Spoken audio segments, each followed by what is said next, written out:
All right, folks, this should be it. This is the Tony Brewer. Let me just start over. 1, 2, 3.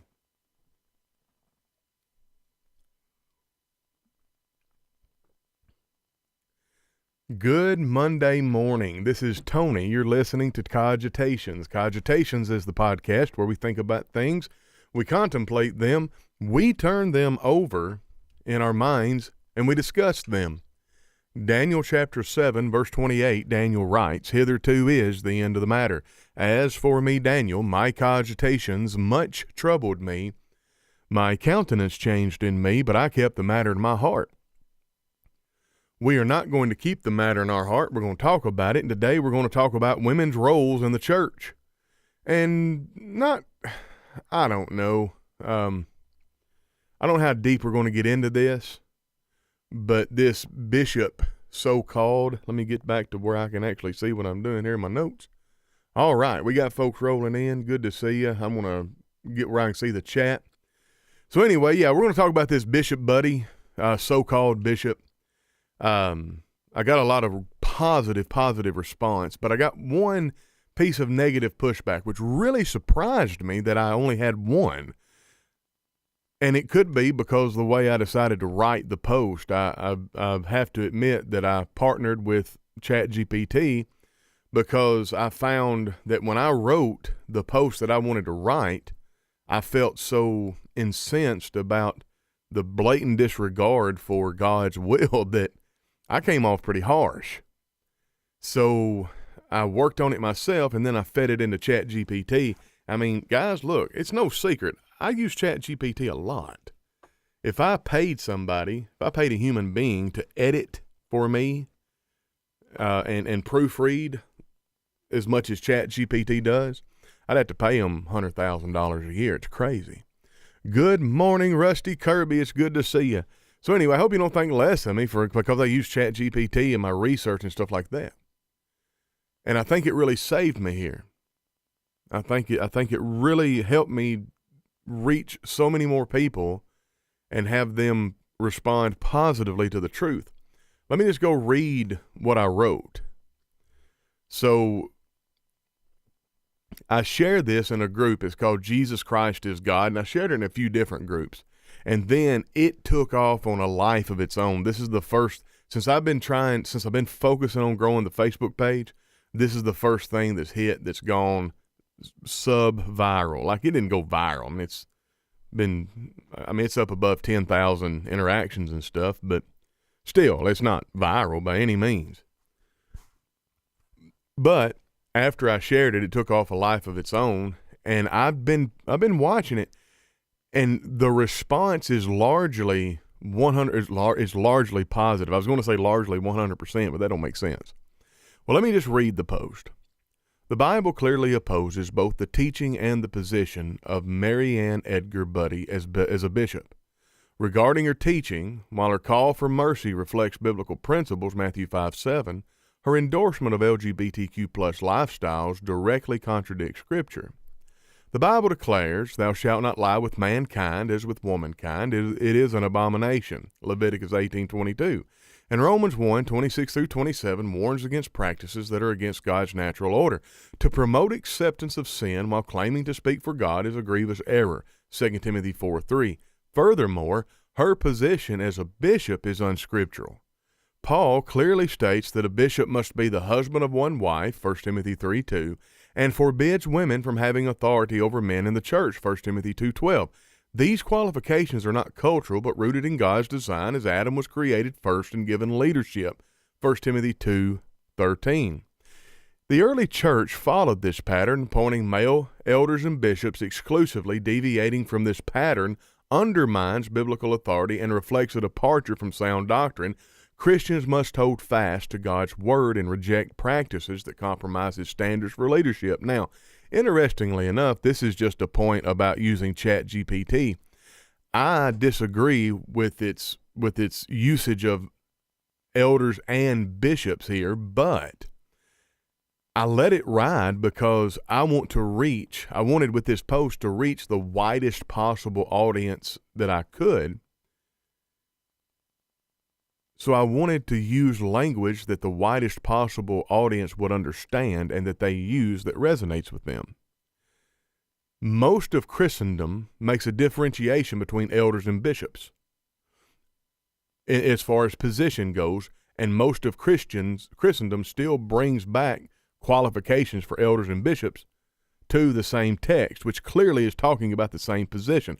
Elders and bishops are the same position. They're, in fact, according to Maddox, which is his Eternal Kingdom book, Eternal Kingdom. Anyway, I can't think of the guy's name now. His last name is Maddox, but he posits that the first deviation happened about 50 years after the first century, I think.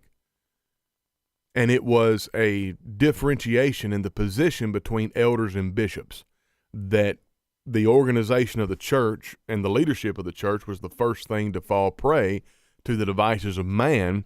And the first deviation was they had elders over congregations and bishops over elders over a group of elders over one congregation and a bishop over all the congregations in a particular geographic region. So, yeah, I understand it's strange, but I think using less esoteric language, in other words, less Church of Christ speak, I think it's allowed my message to get farther. And I do that a lot with my articles on Substack. A lot of them sound like, you could just read them anywhere, but it's not to teach doctrine, it's to teach a better way to live. It's to get people thinking about the Bible more. So anyway, that's all I'm going to say about that. I just thought you might find that interesting. I'm going to get here. Good to see everybody. Mike Osnes, good to see you. Lana Rose, good to see you. We got lots of folks rolling in. Thank you so much. Oh, no. I am not. Hold on. I need to see if I can edit this and get. I'm not on the Facebook page. Let's see if I can do that. Maybe I can get it on the Facebook page. But I am on YouTube. I couldn't figure out how to stream on Rumble this morning. It's crazy. So first off, before we get into this, let's just talk about the women's role. Now, I got me a New King James New Testament. I love this little New Testament. Hello, Annie Rose. Let's go to 1 Timothy chapter 2, and we're just going to read the pertinent text because I think it's important. 1 Timothy chapter 2. Let's go down to verse 12. No, let's do 8. I desire, therefore, that men pray everywhere, lifting up holy hands without wrath and doubting. In like manner also, the women adorn themselves in modest apparel, with propriety and moderation, not with braided hair or gold or pearls or costly clothing, but which is proper for women professing godliness with good works. Let a woman learn in silence with all submission. And I do not permit a woman to teach or to have authority over a man, but to be in silence. For Adam was formed first, then Eve. And Adam was not deceived, but the woman being deceived fell into the transgression. Nevertheless, she will be saved in childbearing if they continue in faith, love, and holiness with self-control. Folks, it's hard to get by on that. Hey, Mike Osnes is watching on Facebook, so I'm streaming to 2 different Facebook locations. I'm streaming to my personal Facebook profile, and I'm also streaming to the Christianity Now business page. We're not doing a whole lot with the Christianity Now business page because Facebook evidently thinks that my personal Facebook profile is better, and it's actually showing the content to people that are not following, and lo and behold, we're growing. On Facebook, of all places. I don't know. Go figure. But thank you for watching on Facebook, Mike Osnes. And incidentally, if there's any of y'all that want to help us grow this brand, and you're like, hey, economy's hard. I can't sign up for $1 a month or $10 a month, or I can't give you anything. Go to my Facebook page and then do all of the stuff. Like it, subscribe to it, whatever it calls for. Share the material that's there. And I think, that really helps us. I'm just transparent as I can be in this. The page keeps growing, and in this last 28-day cycle, we made $17. The cycle before that, we made a little less than half of that. The cycle before that, we made $0. So it's crazy.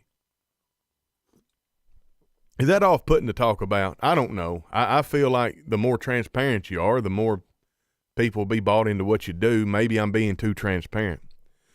Thank you, Hey Alabama. Hey Alabama says the Christianity Now page isn't working. That stinks. I don't know what's going on. It says it's he says it's happening. It says it's happening now, but it's not. Well, we've already established we think Facebook lies. All right, let's get back to the material then. Yeah, man, I don't know. I think in the last 2 or 3 years,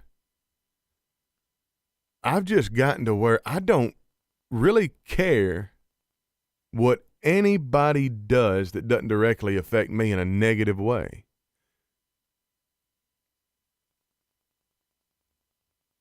It scares me a little bit. But like even this Bishop Buddy, this so-called Bishop Buddy, I'm just like, she's her. She's doing her, and she's going to stand and fall before God. Now, she is leading people astray, so it should be our job as Christians to correct the rhetoric, the narrative, or whatever she's got going on. But like, I don't hate her. I actually wish the best for her, and if I'm being consistent, if I treat her and look at her through the lens of unconditional positive regard, I'm going to be very sympathetic to her plight. So I love this woman, and I want the best for her. So when I go about trying to dismantle the false ideology and the false doctrine that she's putting forth, that quite frankly I think she's been victimized by, I'm just going to treat her differently than I would in the past. I don't know. I think I handle things with kid gloves more now than I used to. I don't know if that's me getting old or what, but anyway. So we've looked at, that didn't make any sense. So we've looked at the Bible. We've read 1 Timothy chapter 2. Let's just go back over the text and offer some commentary on it real quick. That way it keeps me from rambling. I didn't put together any notes because I've talked about this so much, and I kind of wanted it to be stream of consciousness. And if anybody's got any questions, comments, observations, I would love to springboard off of that, because there may be things that you ascertain and that you notice that you're wondering about how to extrapolate out into the future that I've not, and we can kick it around and maybe both get some answers to questions. Brandon Wild says amen, and I appreciate that. All right. So back to 1 Timothy chapter 2. So first off, starting in verse 12, I want you to notice something. Excuse me, not 12, 8. I desire, therefore, that men pray everywhere, lifting up holy hands, without wrath and doubting. So I desire, therefore, that men pray everywhere. Well, the idea, it's not everywhere as it's written in English in one word. Everywhere is a blanket statement that there's everywhere is included and nowhere is excluded. Hello, Missy Malone. Good morning to you, and good morning, everyone. Wow, we've got a lot of folks watching on YouTube. Well, maybe if it's not on the Christianity Now Facebook page, they're forced to come to YouTube. I don't mean to do that to you. It just something happened, and it's not on Christianity Now Facebook. But yeah, for those of you that are on YouTube, be sure to like, subscribe, and share. We're still trying to grow on YouTube, but I want you to think about going to Rumble. Look up Christianity Now on Rumble, follow that channel, and I'll be uploading more as we go. So what is Paul trying to say here? Well, I don't think 1 Timothy was written to put women in their place and men in their place, regardless of what you think that place is. 1 and 2 Timothy is what's called the pastoral epistles, and I kind of cringe at that name, but I'm getting more used to it. It's not teaching people how to be a pastor. I think the pastoral epistles are aptly named if we're going to go with that name, because they are used they're a guide for evangelists to teach elders how to be elders. Elders don't know how to be elders. Yes, you're growing people into, an elder has to grow into what he is. And now, if a congregation has an eldership, they need to study 1st and 2nd Timothy and Titus every day, because that's a guidebook on how to operate the church. It's a guidebook on pastoral care. It's a guidebook on shepherding a flock. But you just got to define those terms, I guess is what I'm trying to say. Anyway, so Paul is just ordering the church. I mean, I guess I can do, here's one. Listen, verse 14. These things I write to you. This is chapter 3 of verse 14 of 1 Timothy. These things I write to you, though I hope to come to you shortly, but if I am delayed, I write so that you may know how you ought to conduct yourself in the house of God, which is the church of the living God, the pillar and ground of the truth. Folks, that's why these books were written. First, 2nd Timothy and Titus. Titus, you could argue that it's a little bit more focused than that, but people typically think about these books all in the same category. So when I look at 1 Timothy chapter 2, verse 8, I will therefore that men pray everywhere, lifting up holy hands without wrath and doubting. I have to interpret that through a different lens than I would a normal piece of English literature. What was Paul talking about? Well, this is how you ought to behave yourself in the church, the pillar and ground of the truth. So I will therefore that men pray, not everywhere, because if that was the case, then my wife could never pray because there would be no man around to pray because she's everywhere, and everywhere a man is supposed to pray. So when you look at this, and you do not need the Greek language.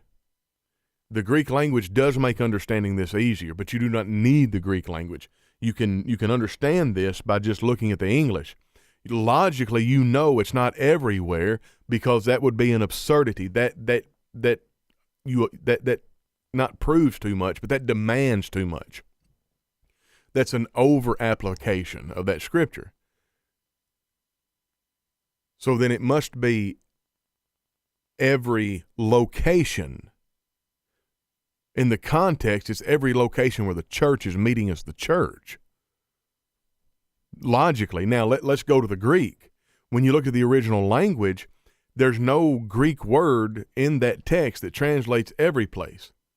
There's two Greek words, one that's all encompassing, and one is for a location.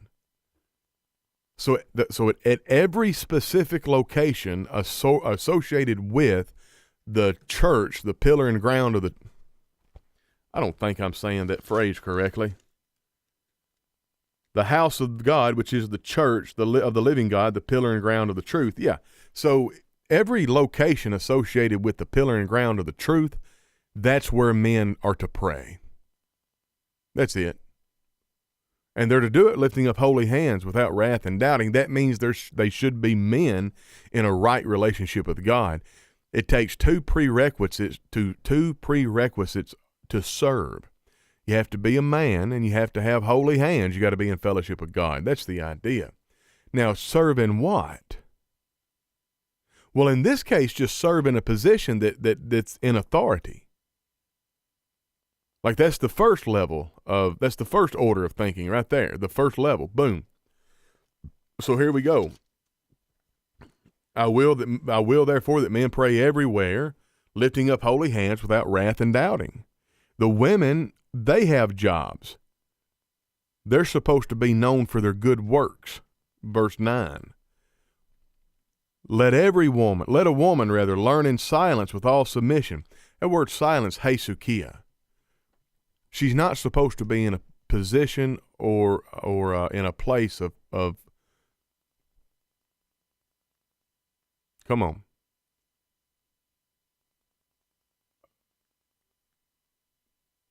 A place of preeminence. I could not think of that to save my life. She should not be in a position or a place of preeminence. she should be sat down and not drawing attention to herself. That's what the word hesukia means. Paul used it for a reason. It has very little to do with your level of noise, your decibels.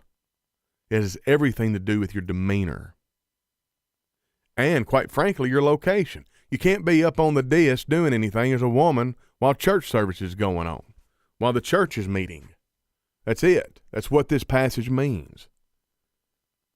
Now, we haven't even gotten into the issue about this woman claiming to be a bishop. That's a totally different conversation. We're going to get into it, but the point is she has no authority from God to be standing in a pulpit and lecturing men and women about anything, because that's not where she's supposed to be. She's supposed to be sat down and she's supposed to be the one that's being taught. All right. And that's what this means. That's what this text is teaching. Let a woman learn in silence with all submission. I do not permit a woman to teach nor have authority over a man, but to be in silence. Why? For Adam was formed first. I'm not going to explain all of that. It's not important for this conversation. You just need to understand what the text says. The text says this and gives this reason, which elevates it above cultural stigma. It's transcendent. It goes all the way back to creation. This is God's design for the cosmos. And if you muck about with the cosmic rules, with the cosmic order, then you're going to enter into a copulative relationship with sin, and the progeny of that copulative act will be death, chaos. Your life will be a particular kind of hell on earth. And that's the way these people live, by the way. Have you ever noticed how miserable these left-wing people are that think that you've got to trans the kids and you've got to accept everything, and the only thing that you can not tolerate is intolerance? Professing good works, humility, yes. And we have Henry Cavill. I don't know why it makes me feel some kind of good way whenever you show up. Appreciate you coming and watching. And hello, Oliver Henry, and bless the Lord, oh my soul. And I am not, repeat, not going to try to read your name. I don't even read that language. But I'm glad you're here just the same. All right. So anyway, I've got to be careful because I get very impassioned about this because it is just so simple to me. But it's not simple to everybody else. These people are ideologically possessed. I think it's probably more difficult to get rid of or to have an ideological exorcism than it would have been to have an actual exorcism. And how do you deal with that? Because you've got to be compassionate with these folks. You've got to be compassionate with this so-called Bishop Buddy. She believes. She's a believer. She's sincere. I believe she's sincere. I could be wrong.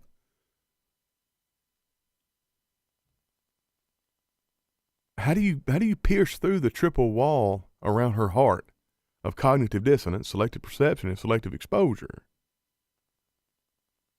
It's relationship building. Not everybody's going to be able to reach this woman, but I tell you how you're not going to reach her.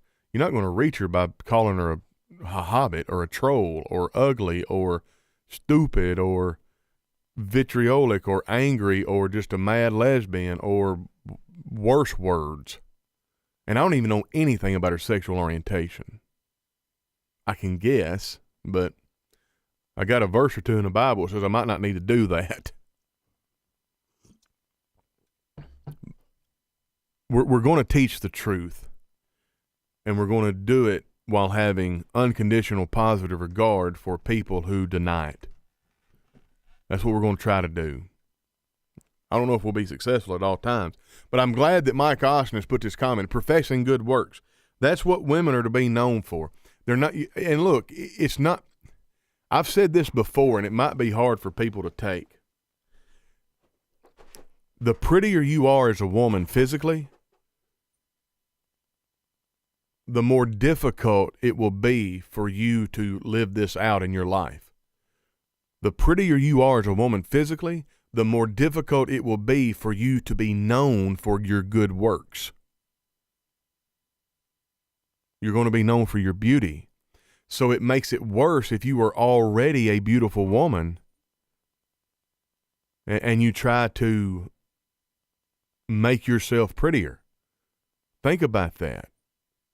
When you're already a beautiful woman and you're like a fashion diva, or you wear makeup all the time, and you've got to be careful, because you don't want to be known for your beauty. It's much easier for a very homely woman to be known for being a godly woman. So there's a blessing and a curse to beauty, and there's a blessing and a curse to homeliness. That's what Paul is trying to lay down here to Timothy. There's a role for men and a role for women. The men are to lead. The men are to teach. The women are to learn. The women are to not draw attention to themselves. And the women are to do good works. We can talk about what that entails. But none of that includes standing up before an audience of people and preaching. None of that includes standing up before an audience of people and getting them told politically. All right.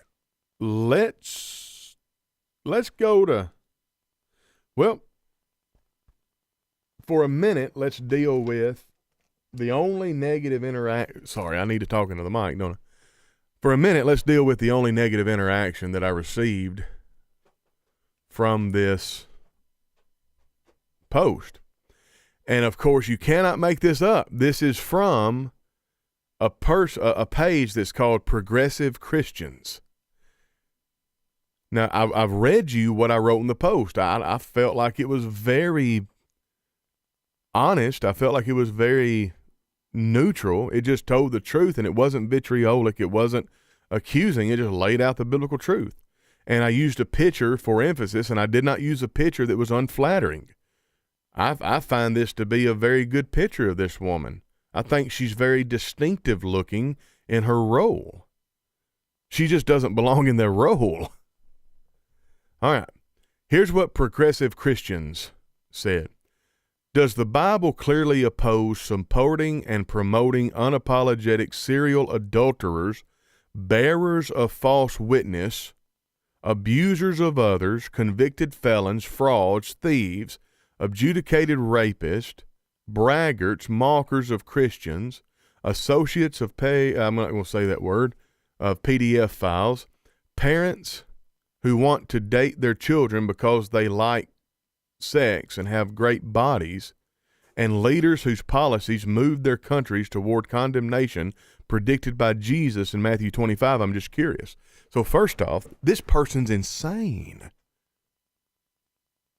This person is ideologically possessed. I never once commented on what she said, with the exception of a vague mention of her endorsement of LGBTQ plus lifestyles. She endorsed that whenever she prayed for unity, whenever she prayed for mercy, she was not praying for unity and mercy. She was suing the American people and trying to get Trump told, saying that we need to elevate these people above normal people, and they are abnormal. They're like less than 1% of the population. You don't cater to 1%. If you got 5 people living in a household and one of them is vegan, that person eats by themselves. You don't change the other 4 to be vegan. But in this turned upside down society, if you got a family where one person is vegan and 3 people or 4 people are not, all of them have to be vegan. It's crazy. So yeah, I didn't holler about what this woman said in her sermon.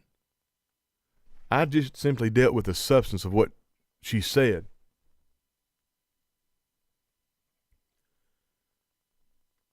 So here's my response, and I'm going to tell you, I responded with my tongue in my cheek. I responded in just as over-the-top and silly a way as this person did. So I said, so the commenter was, "I'm just curious." Okay. Well, I said, yes. My response is, yes, the Bible clearly, or does the Bible clearly oppose supporting and promoting unapologetic and serial adulterers? Oh, I said, yes. Whomever God puts in power is his minister. And I said, so here's what I wrote. I said, submission to authorities. Romans 13, 1 through 7. Let every soul be subject to the higher powers, for there is no power but of God, the powers that be, or ordained of God. I don't care what you think about Donald Trump. The government that we have now is ordained of God. If you resist the power, if you resist the ordinance of God, you going to get damnation. Think about that.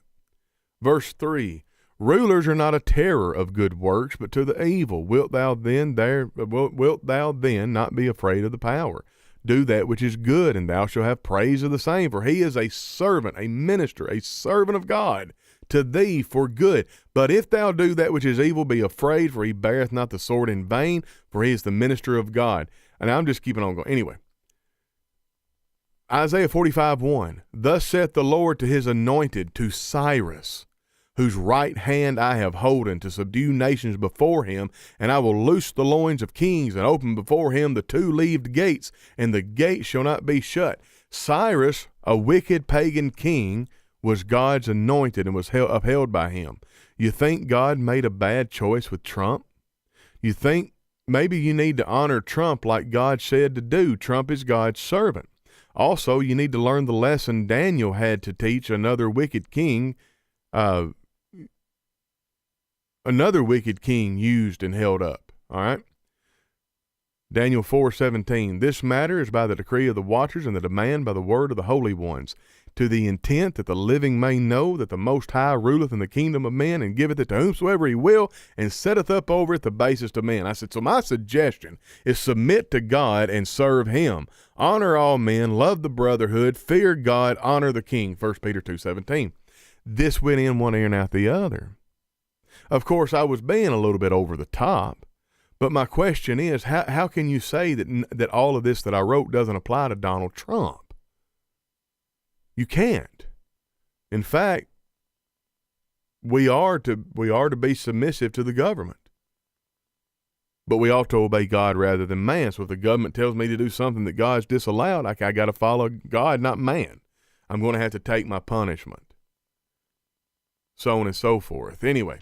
And then Cyrus, the wicked, terrible, sexually deviant, terrible king of Persia. You think Trump, I wonder if this woman thinks Trump is worse than that old pagan king. I don't think so.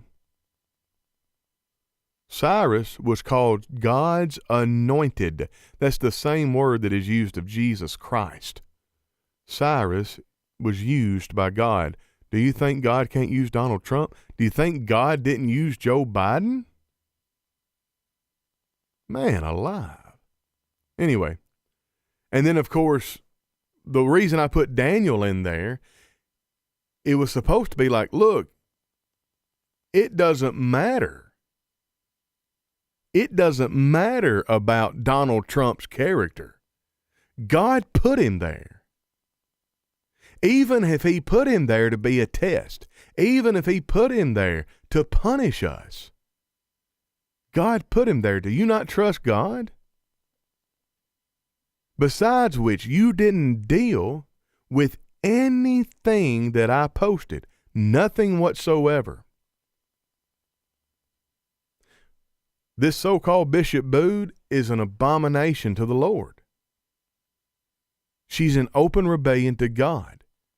She is teaching and usurping authority over men in the church. Not that she's even in the church that Jesus died for. She's in a man-made church. But even so, if this man-made church is claiming to have rules based in this book, then they cannot exist by the authority of this book, because we just read that Paul, an apostle, forbade women to teach or usurp authority over men. So what's the deal? Now, obviously, this person, again, they just didn't, their response, my suggestion to you is that you read your Bible and take a stand for basic Christian morality. Both Ahab of Israel and Manasseh of Judah were kings, and yet God sent prophets to condemn their lack of morality and apostasy. How do you know that Donald Trump wasn't sent to test the faith of Christians? I don't know. But I know he was sent. You got it? If I believe the Bible, I have to trust in God that he's whatever the world needs right now. Good or bad. The world may need punished. That may be, Donald Trump may start World War III through 9. This may be the end. Do you agree with God or not? That's my question. It blows my mind how these folks, they pearl clutch and they virtue signal, and then they say stuff like this. Crazy. How do you know that Donald Trump wasn't sent to test the faith of Christians? With both Ahab and Manasseh, God's people failed. Will we do the same? God's people did not fail. It was the leadership that was wicked. They were leading the people wrong. I don't know. I don't know if I'd say God's people failed or not. Like you think it's so easy to overthrow a government? It costs blood, sweat, tears, death, famine. You can live in a lot of hell and still not be as bad off as living through a siege of a city, living through a rebellion, living through a civil war. Those things turns into wars of attrition. It's not good for either side. And these people, they're not based in reality. It's like it's crazy. Anyway, so many really good comments, man.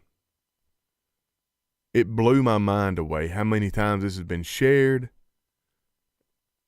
and all that good stuff.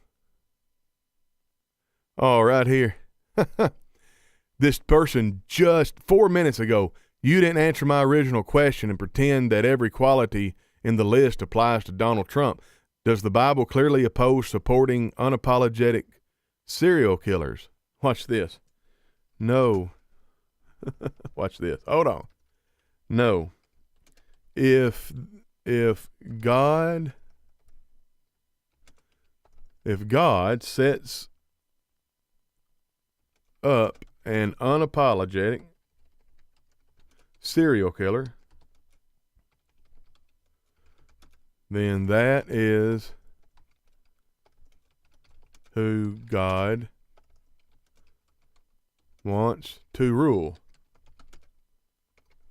Do you disagree with God?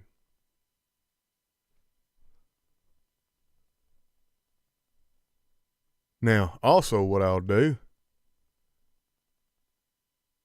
is I'll go over here and I will share the live stream to this message thread. Boom. Watch this. We'll see if we can get this one in here. I am live now talking about you. If you want to listen. There we go. We'll see how this goes, folks. I ain't got the first clue. I ain't gonna be here very long, but yeah, it's crazy. And here's the thing. Let's look at this. Evidently, this woman or this person, progressive Christians, the leaders whose policies moved their countries toward the condemnation predicted by Jesus in Matthew 25. I don't even know what that means. I mean, the sheep and the goats were separated. All right. Now, let me get back in here.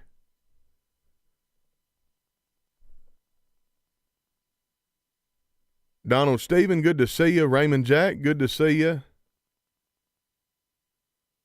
Whew. I hope something happens. You need oxygen. Oxygen is pretty important. All right. Let me get back in here. I want to talk very briefly about the idea of her being a bishop. She's not a bishop, folks. I don't understand that at all. So we'll go back to 1 Timothy chapter 3. Let's just read it. This is a faithful saying. If a man desires the position of a bishop, he desires a good work. A bishop then must be blameless, the husband of one wife, temperate, sober-minded, of good behavior, hospitable, able to teach, not given to wine, not violent, not greedy for money, but gentle, not quarrelsome, not covetous, one who rules his own house well, having his children in submission with all reverence. So, I mean, the husband of one wife. You cannot get past the husband of one wife. Now, let me stick something here. This is interesting. I found this out. It was just a few years ago. It was, 7 or 8 years ago when I was doing a deep dive on this. I was like, well, this is crazy. The word for husband and wife is not in that text. The word for man and woman is, and the genitive is used. What Paul said is, if a man wants to be a bishop, in order to be qualified for a bishop, he has to be owned by one woman. He has to belong to a woman. He has to belong to one woman. He cannot belong to two, and he must belong to one. That's the idea. That's the only reason that prerequisite would have been there. In order to be a bishop, you have to be married. It doesn't make any sense to say it otherwise. Like Paul didn't say that so you wouldn't be married to two women. I believe that is the height of foolishness. You have to be the husband of one wife. That just means it's a way of saying you got to be married. Bishop Buddy, is not married, is not the husband of one wife. She's not a husband. I don't know. You don't have to go any farther than that. I don't understand why she's not a bishop. She can't be a bishop. Not only is she not authorized by God to teach men because she's a woman, she doesn't meet the prerequisites set forth by God to be a bishop. So she can just go kick rocks right off a cliff. I don't understand. Now, I understand that sounds vitriolic, but I'm just exasperated. I pray for restoration for my business. That's good. Timothy Ronald, Lord, let my marriage be fruitful. Why do we have trouble understanding this truth? He must be married to one wife, and she must be a she. That's 'cause people like to complicate things. That's all I know. It blows my mind. Gold Trap, in all fairness, it is unlikely that the female bishop, quote unquote, has never read about the proper role of women. In such seminaries, they teach social justice, church history, Marxism, not the Bible. And I think it's more nefarious than that. I'm not arguing with you. I co-sign your statement there 100%. But if you'll allow me to well actually you, but in a good way, I think if you tweak that a little bit and look at it from a different perspective, it's more nefarious. They do teach Bible, but they interpolate the Bible. They don't interpret. They don't extrapolate from the Bible. They interpolate. They put Marxism and social justice in the Bible, and then they take it out and they say, look at what we have. It's like they put a bunch of Marxism and social justice and all that good stuff in an oven with the Bible after they've mixed it up, and then after they bring out their finished product, that's what they try to eat to live.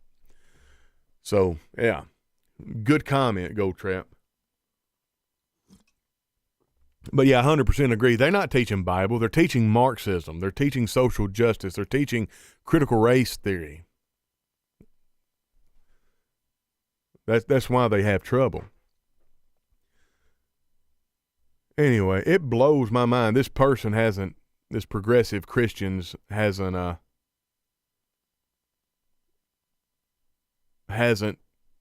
got back with me. So anyway, yeah, I don't know.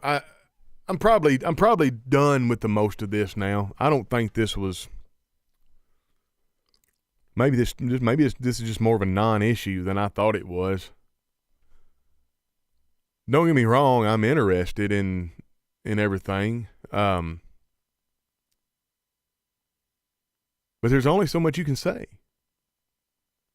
It's like Ted Knight said. I mean, you got to be a she. You got to be married to one wife, and that woman has to be a she.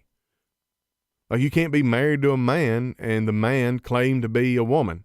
And you can't, I don't know, I can't even get into it any more than that. I'm not smart enough. But yeah.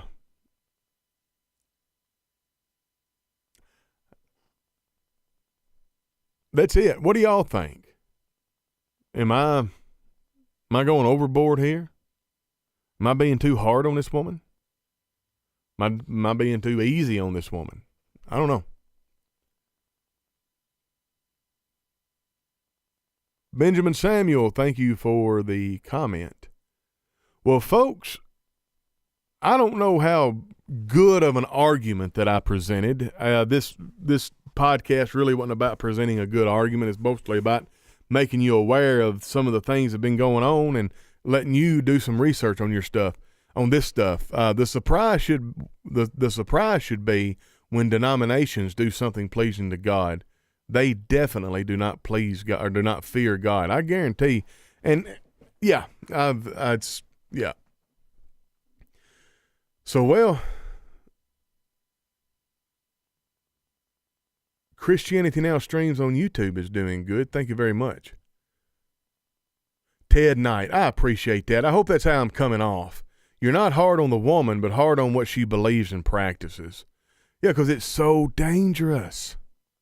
I wish I could, you can't be so compassionate and kind and loving and nice that you leave yourself vulnerable to danger and death and harm. I don't think God means for that to be. I don't think you have to sacrifice your life in order to make somebody else feel welcome or comfortable. I think it's perfectly fine to, well, I mean, like if I'm walking down the street and I'm by myself and I see a bunch of guys walking towards me that are walking intently and they're posturing and stuff like that, I'm going to get out of their way. I'm not going to mess with them. And I don't care if it makes them feel some kind of way. And I'm going to be on edge. I'm going to be like, oh, I don't know these men. I don't know what their background is, but they're not looking at me like it makes me comfortable. So I'm going to set myself up for defense. That is a prejudicial decision. I didn't have any substance of evidence before I made the decision to posture myself and to get ready for an attack. But I don't mind that because, hey, the consequences of not being ready for attack are catastrophic. I can't remember book, chapter, and verse, but there is mention of older women teaching younger women. Yes, there are. And that would be in Titus. I believe it's in Titus.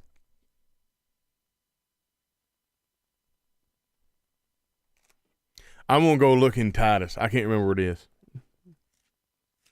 I'm not inspired. I thought it's Titus 3, though. It's not Titus 3. Oh, yeah. It's Titus. No.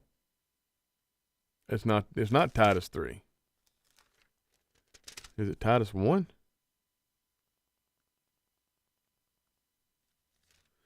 Oh, Tony. Tony. Hold on.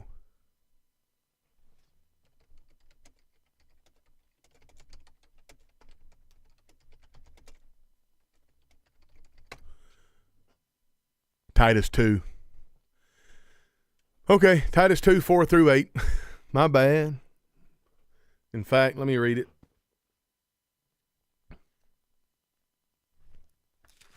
I'll get it. Here we go. Titus 2. But as for you, speak the things which are proper for sound doctrine, that the older men be sober, reverent, temperate, sound in faith, in love, in patience.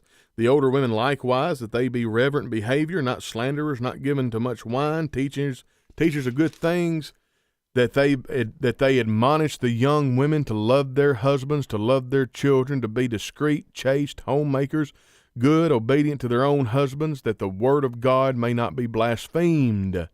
Likewise, exhort the young men to be sober-minded in all things, showing yourself to be a pattern of good works, in doctrine, showing integrity, reverence, incorruptibility, sound speech that cannot be condemned, that one who is an opponent may be ashamed, having nothing evil to say of you.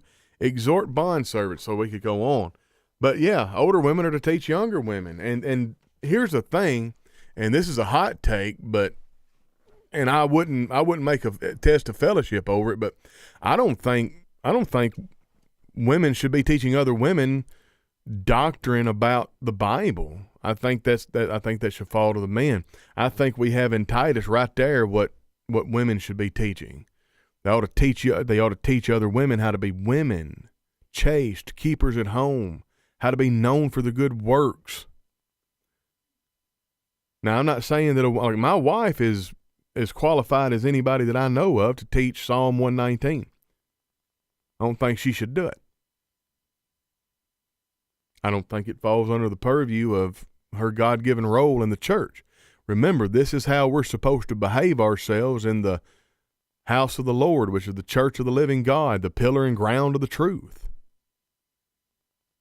Now, I'm not going to call up Cindy Colley. I'm not going to put a post out about Cindy Colley and say, I think she's a bad person because she teaches the Bible. Look at what she does with her digging deep. Listen, these women are going to work that out themselves. What I think about it's irrelevant. I mean, I'm not going to stand or fall for them. I say my piece and I try to make the best case that I can, but, you got to let them do what they're going to do. Yeah. That went off in the left field, didn't it? All right. My friend has a female preacher. I showed her the passage in Timothy so she could present it to her preacher. Her preacher told her that women can preach when their husbands are present. Oh, this is one that, okay, Paul says, I suffer not a woman to teach nor usurp authority over the man. And then somebody will come up with a scenario. Well, what if one of the elders of the Lord's church gives the woman permission to teach? She's not usurping any man's authority. You're right, she's not. She's usurping God's authority. Man doesn't have any authority to usurp. It's God's authority that she usurps over the man. A man cannot give permission to a woman to do what God has forbade. Period. And then somebody say, well, what about if an elder wants to sit in on a Bible class where a woman's teaching because he has to know? She's still teaching. Yeah, and she's usurping authority over the man because it's not the man's authority, it's God's authority, and God forbade. If he's present, he's got holy hands, he's supposed to be teaching and all that good stuff. She's supposed to be silent. So then how then do you gauge what's going on in a class if you're an elder? You can't be an elder without a wife. You send your wife if you've got concerns about the class. You tape the class if you've got concerns about the class. But you don't violate God's law. You don't violate God's commandments. It's pretty easy. Often focus is made on the restrictions on women, and what is permitted is overlooked. Yes, so much so, Mike Osnes, that there are women who believe that they can't even baptize somebody into Christ after having taught them the gospel. Now look, what I just said about women standing up and teaching the Bible does not apply to personal evangelism. It does not apply to men outside of the church. But women teaching women in the church, I think, falls under the purview of Titus 2. And that's the only thing they can do. And if you do any more than that, you're going to have some problems on the day of judgment. I'll pray for you.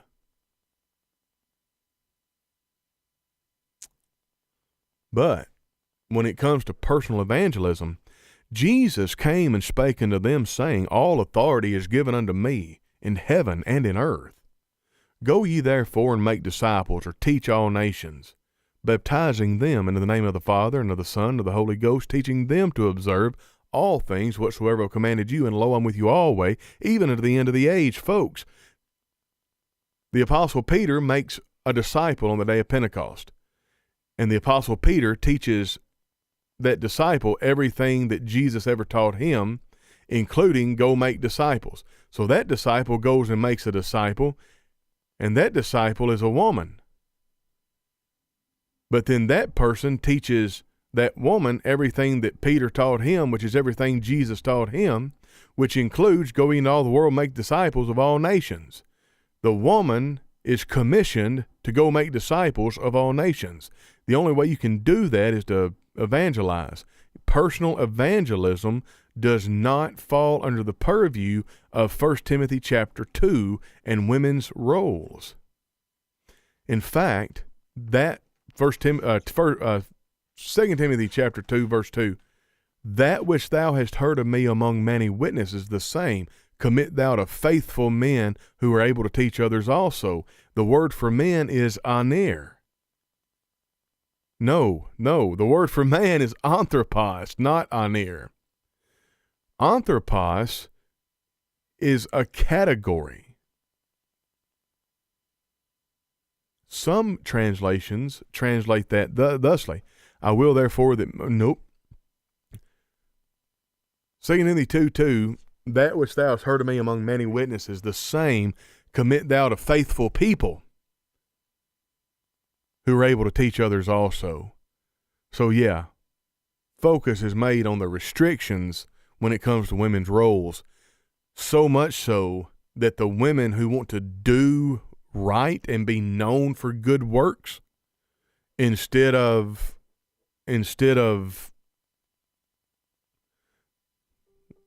stuff they're not supposed to be known for, well, they don't do as much as they should because they feel helpless and restricted because nobody's taking the time to explain. The only restriction a woman has in Christ is in preeminence. She can do everything a man can. It's just there's some restrictions publicly. That's it. All right, folks. Good morning, Brother Tony and brothers and sisters. Kelly Marie's. Good to see you. Thank you very much. So, yeah, thank you for that comment there, Terry Crooks, and then Mike Osnes. Appreciate you. Well, folks, that's all we've got. I don't know. How do you think I handled this? Do you think I did poorly? I don't know. Maybe I did. I think at least all the pertinent information's out there. I'm going to download this and edit it just a little bit before I upload it to Rumble and the Podbean, Apple Podcast, Spotify, and TuneIn Radio, the Cogitations podcast on them. Be sure to subscribe to us everywhere. Be sure to go to my personal Facebook profile, Tony Brewer on Facebook. Like and share and comment, and it really helps us grow. And you know what? Facebook is if Facebook's going to make it easy to play in their sandbox, that's a sandbox we're going to focus on. So God bless every one of you. This has been Tony Brewer with Cogitations, powered by Christianity Now. Don't forget to go to Substack and subscribe there and get access to all of our articles. God bless you, and we'll catch you